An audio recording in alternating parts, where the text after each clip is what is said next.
Hiya, how's it going? Welcome back to the lockdown on pushthebutton.ie and the lockdown.ie. Today I'm going to chat to somebody who I haven't seen in ages. I see her all the time in the telly box, but I first met her while we were riding through America on motorcycles. Please welcome Geraldine O'Callaghan.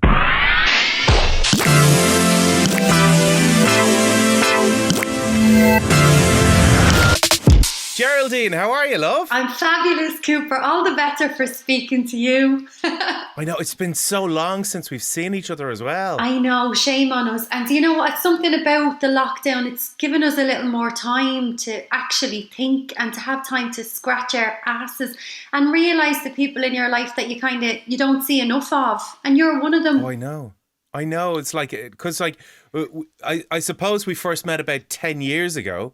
But let's catch everybody up who's watching of how you became to become who you are. It was The Apprentice, wasn't it? Yeah, so we're going back a good few years now. So I did The Apprentice, I think back in 2009. Yeah, so 11 years ago now. Wow. I'm Doesn't old. seem like that at all. You're not old. If you're old, I'm older. And then we first met then when we did Route 66 with Templestreet Children's Hospital. Yeah, we went from Chicago to LA on Harley Davidsons, didn't we? Yeah, well, you did it on a Harley. I was in a car because I didn't have my motorbike license at the time. I was like, oh no.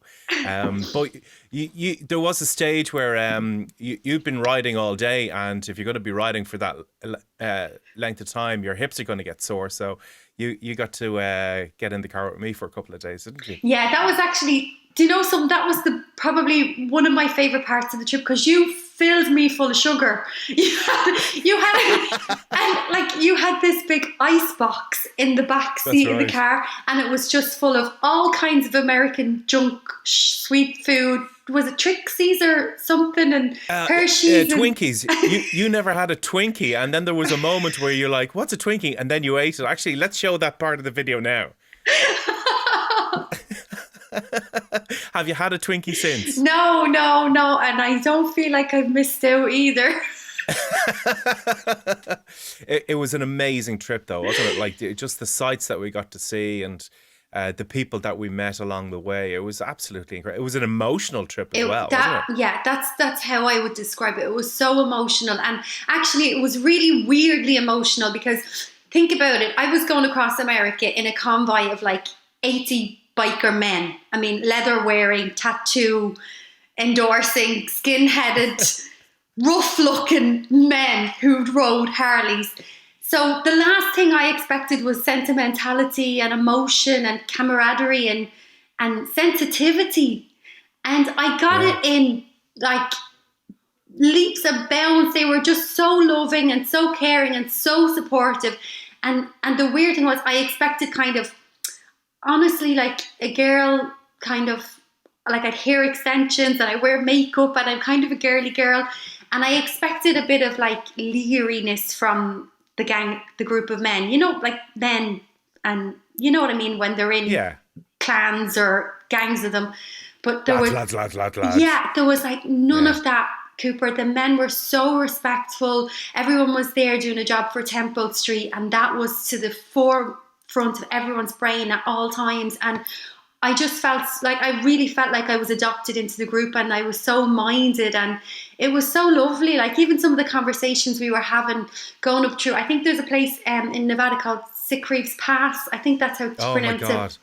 Yeah. That was the scariest drive of all time. It was scary, but do you remember all the men stopping up at the top, getting off with the bikes and like sitting and thinking about past members of the Irish 66ers, the biker group that do this for Templestreet, and they were all kind of having a moment, paying homage to like their past friends, and it was just really, really lovely. The whole feeling and emotion was just lovely. It was good, and I definitely want to do it again.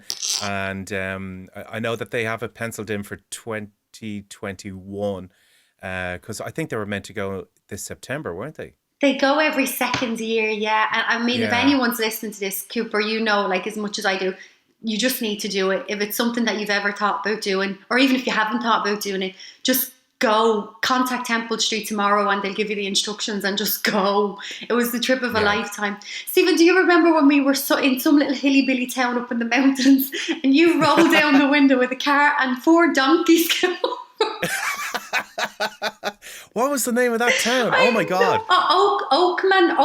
Oatman. I think it was called Oh Oatman. my God. Something Yeah, like that. they weren't donkeys. They were mules. I know the difference.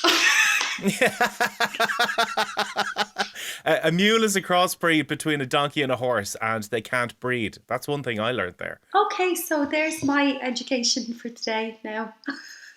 Do you remember the car showroom that we found as well in the middle of nowhere? Like it was in a desert. It was all the classic cars. That was the day me and you sneaked off and went on a little adventure. Yeah, and you know that I love American classic cars. Like they make me so excited. I just want a big turquoise one.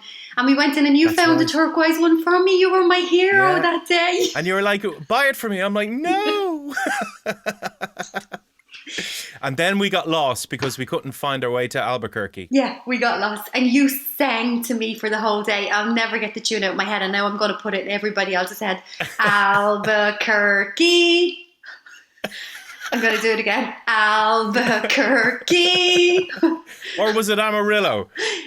That one as well, but that's a good one. Is this the way to Amarillo? Like, that one's fun, but the Albuquerque that you kept doing to me was like stabbing me with a knife in the forehead over and over again. So what have you been up to during this lockdown? Honestly, I'm actually in the middle of an exam. I stopped my exam to have a chat with you today, so I'm finishing my degree. I've spent the last 6 weeks doing assignments, presentations and some exams as well. And I have my final exam to finish today, which is in international finance. So I went from studying stocks and bonds and shares to knowing the difference between a donkey and a mule. Thanks so much, Stephen Cooper.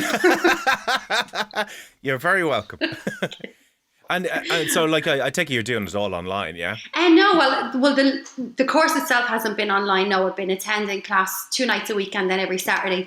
But for the last 6 or 7, whatever amount of weeks, we've been doing, classes through Zoom. So my exam today is really weird, actually. It's an open book exam.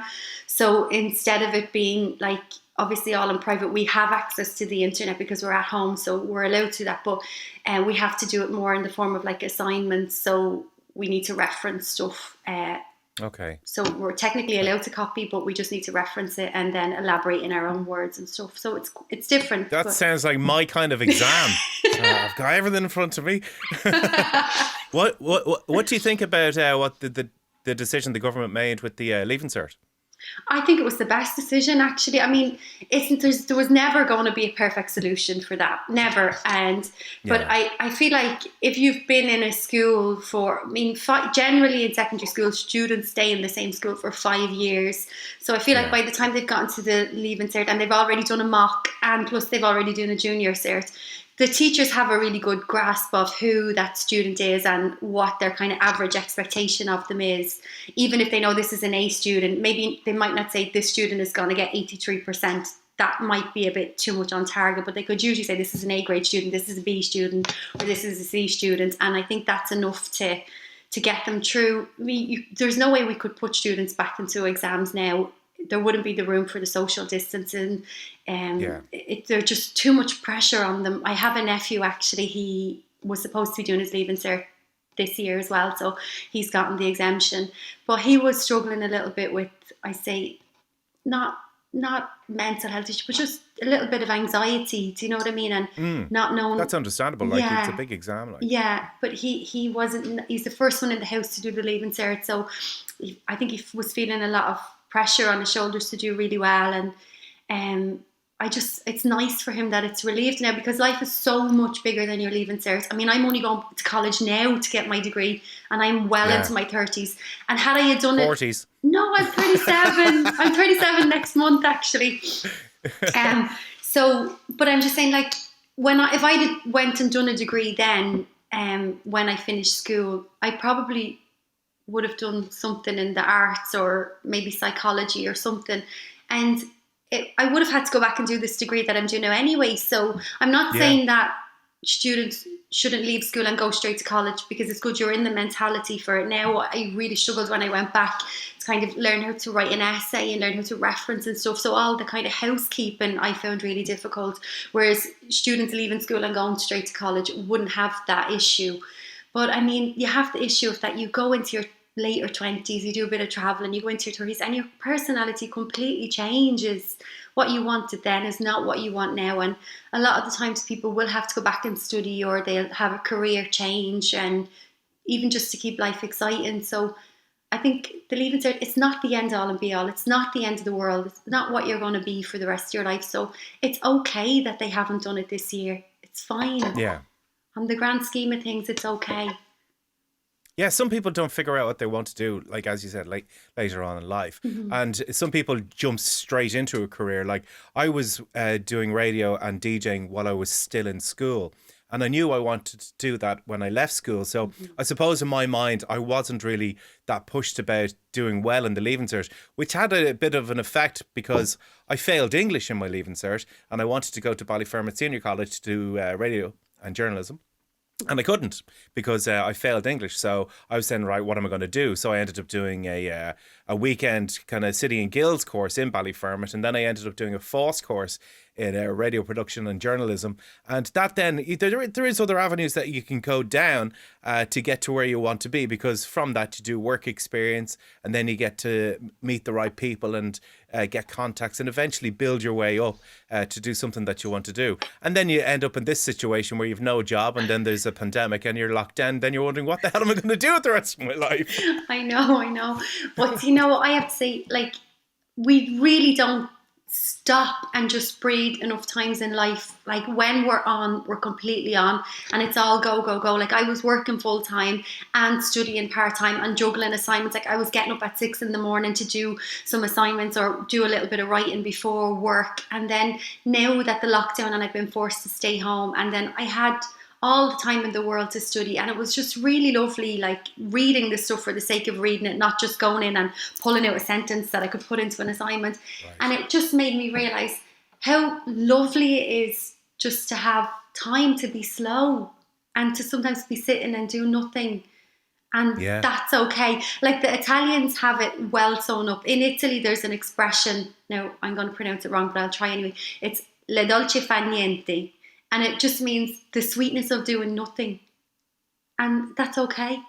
Like it's okay to just do nothing now that we can do nothing. And I'm really enjoying it. I'm really enjoying not getting up in the morning and rushing. I'm really enjoying not panicking or even the guilt of like, I usually feel guilty if I haven't seen certain friends in a certain time frame. Like I haven't seen Natalie in a week, I better get up and see her, or haven't seen my mum in 2 days, I better pay a visit.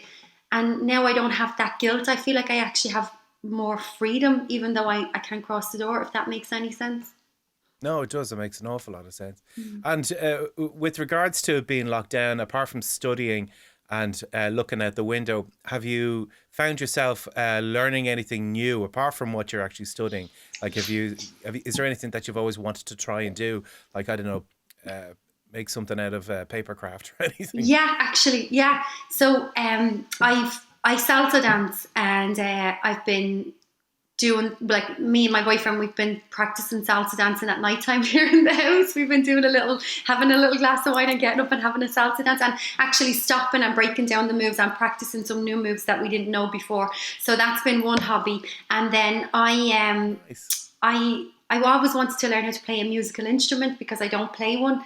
And so my boyfriend bought me a fiddle. I want to learn a trad instrument. So my boyfriend bought me a fiddle for my birthday last year, and I've started been watching YouTube videos, and like I'm learning a little bit how to which strings. Now I'm not playing a song yet or anything, so I wanted to wait until I finished studying. I'm finished my last exam this week, and then I'm going to like throw myself more into learning the fiddle.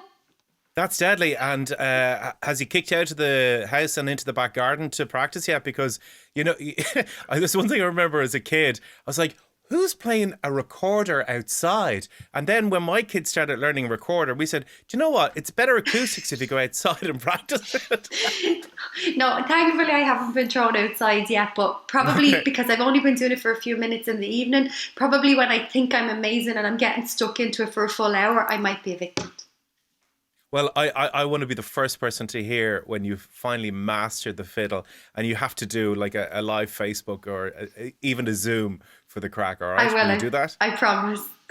You might be waiting a while, like maybe it might be another 10 years before I do. Sure, who knows how long we're going to be locked down for, Geraldine, for crying out loud. This is true. Oh, somebody's coming into my room here. This is the joys of actually doing a show from your house, and my daughter just came in and knocked my microphone over, but it's fine. She's in the middle of doing schoolwork. You all right, Elizabeth? Yep. Hey, Elizabeth. She says hi. Oh, she's currently making little doggy bandanas. This is her project after her schoolwork. So she's making little doggy bandanas because our dogs had puppies. Oh, so cute. All the puppies are going off with little bandanas attached to them. So they'll be coming soon to Instagram, and you'll be able to buy them. Like, you need to share those quickly. I don't have a dog, no. I mean... You don't have a dog? No, I'd rather have a baby than a dog because, like, a baby is reared eventually and you don't have to continue wiping its ass for it after maybe 4 or 5 years. But if you have a dog for 20 years, you have to pick up shit for 20 years. Like, yeah. Why would you do that? So this quarantining has made you broody. Is that what you're saying? No, I'm not saying that. No, I'm not saying that at all. I'm just saying I'm not really a dog person. I prefer a cat because I think my auntie once described them to me as like, cats are women and dogs are men. So cats are independent. They'll go off and they'll pee and poo in private and nobody will have to see or smell it. Whereas dogs are needy, like exactly like men. And they're dirty and messy and noisy and they're just an intrusion. So cats are women and dogs are men. I don't think that's a fair comparison because I've had both cats and dogs, and cats will use you until they're fed up with you. Exactly, cats are women and dogs are Geraldine, it's been lovely catching up with you. Best of luck with the exams, and I can't wait to hear you do the fiddle. You will do. I'll talk to you soon, Stephen. Make sure I talk to you sooner than it's been this time. It's been too long. All right? 100%. We'll have a little cocktail Zoom party soon, all right? Okay. See you soon. Take care. Bye-bye. Thanks so much to Geraldine. I cannot wait now to see how she gets on with the fiddle, and best of luck in your exams as well. Thanks for watching The Lockdown. We'll have another video in a couple of days. Make sure you share, subscribe on YouTube. It helps me. It doesn't cost you anything as well. And we'll see you next time. Stay safe.